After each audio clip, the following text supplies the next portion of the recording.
Bihar Begusarai bureau Mohammad नबी आलम चुनाव दंगल में बेगूसराय में सियासत गरम, एक दूसरे को पलटवार किया जा रहा है। बेगूसराय महागठबंधन महिला नेतृत्व ने देश के प्रधानमंत्री नरेंद्र मोदी जी को बौखला गए हैं। पहले चरण का मतदान का रिजल्ट देखकर केंद्रीय मंत्री गिरिराज सिंह देशद्रोहियों और पाकिस्तान परस्तों का वोट नहीं चाहिए वाले बयान पर न सिर्फ कायम है, बल्कि इस मुद्दे को लेकर उन्होंने सीपीआई पर पलटवार किया है। गिरिराज ने पूछा है कि क्या कम्युनिस्ट पार्टी और महागठबंधन के लोगों को पाकिस्तान परस्तों का वोट चाहिए? अगर हाँ तो खुलकर बोले, ताकि बेगूसराय और देश की जनता ऐसे लोगों को अच्छे से जान सके। चुनाव आयोग से शिकायत पर भड़के गिरिराज सिंह ने कहा कि मैं पहले भी कह चुका हूं और एक बार फिर डंके की चोट पर कहता हूं कि मुझे देशद्रोहियों और पाकिस्तान परस्तों का वोट नहीं चाहिए। देश का संविधान, इसलिए हम आप सब लोगों के बीच आए हैं।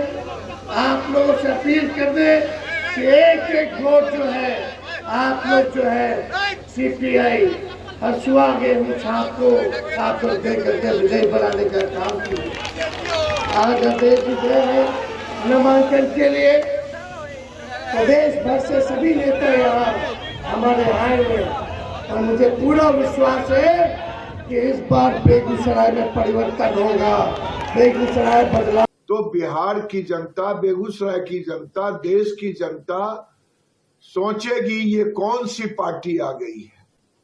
हमें तो नहीं चाहिए देशद्रोहियों का वोट, मैंने डंके की चोट पे कहा है, और न हमें दुश्मन देश पाकिस्तान परस्त का वोट चाहिए। लेकिन डंके की चोट पे कहता हूं कि हमें नहीं चाहिए देशद्रोहियों का वोट, हमें नहीं चाहिए दुश्मन देश पाकिस्तान परस्त का वोट। कम्युनिस्ट पार्टी को चाहिए क्या, महागठबंधन को चाहिए क्या, ये डंके की चोट पर वो भी बताए।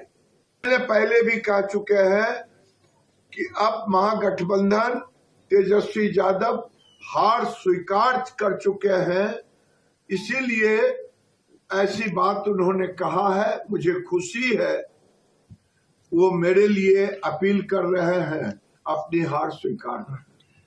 बयान आया है उसको सिर्फ एक ही नजरिए से देखती हूँ कि पहले चरण का मतदान होते ही जैसे इनको लगा कि रुझान इनके पक्ष में नहीं जा रहा, ये बौखलाहट है। और इसको एक कह सकते हैं कि उन्होंने कार्ड खेला है कि लोगों के मेंटल सेंटिमेंट को भड़का करके हिंदू मुसलमान करने की कोशिश। भारत एक ऐसा कंट्री है, जब बयान आया है उसको सिर्फ एक ही नजरिए से देखती हूँ कि पहले चरण का मतदान होते ही जैसे इनको लगा कि रुझान इनके पक्ष में नहीं जा रहा, ये बौखलाहट है। और इसको एक कह सकते हैं कि उन्होंने कार्ड खेला है कि लोगों के मेंटल सेंटिमेंट को भड़का करके हिंदू मुसलमान करने की कोशिश। भारत एक ऐसा कंट्री है जहाँ कोई हिंदू मुस्लिम होने वाला नहीं है, और संपत्ति कोई किसी का क्यों लेगा और कोई किसी को क्यों देगा। ये फिर 70 साल कांग्रेस की सरकार रही, किसकी संपत्ति किसको मिल गई? किसी की संपत्ति नहीं, जिसकी जो चीज़ है उसकी रहेगी।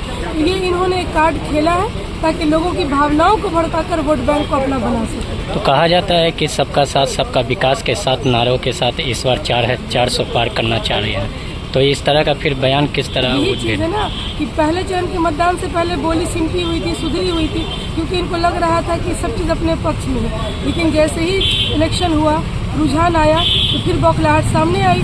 और देखिएगा अंतिम चरण आते आते इनकी बोली किस तरह बिगड़ेगी। सबका विश्वास सबका साथ अगर नहीं होगा तो इनका 400 पार नहीं होगा वाला जो कहावत है वो कैसे सार्थक होगा। अब इनको लग गया कि नहीं, वोट को मोबिलाइज करना है, एक तरफ ले जाना, तो अपनी बोली बदलना शुरू कर दिया। बार बार मैं कह रही हूँ कि 70 साल में किसकी संपत्ति छीन गई, किसको मिल गई, तो आज किसकी छीन जाएगी और किसको मिल जाएगी। तो ये सब बस लोगों को भड़काने का भावना काम किया जा रहा है। क्या लगता है कि सनातन धर्म अब जागरूक हो रहे हैं क्या इसको लेकर, इस बयान से? सनातन धर्म सोया कब था? हमारे देश में सनातन धर्म सोया कब था? धर्म आस्था का विषय है, धर्म राजनीति का विषय नहीं है। और प्रत्येक व्यक्ति स्वतंत्र है अपना धर्म मानने के लिए, आस्था पर सर झुकाने के लिए। तो धर्म को अलग रखिए, राजनीति अलग है। राजनीतिक समाज उत्थान के लिए, देश के विकास के लिए होती है, धर्म श्रद्धा के लिए होती है, अपने जीवन के लिए जो एक श्रद्धा होनी चाहिए, जीवन जीने का तरीका होना चाहिए, उसके लिए होती है। तो धर्म और राजनीति को जो मिलाने का खेल है, इससे जो हमारी सरकार है अभी केंद्र में, उसको बाज आना चाहिए, क्योंकि बहुत जल्द तख्ता पलट होगा और इनका ये सारा जो खेल है ये ख़त्म हो जाएगा। क्या नाम हुआ आपका? डॉक्टर शगुफ्ता ताजवर, नगर निगम पार्षद,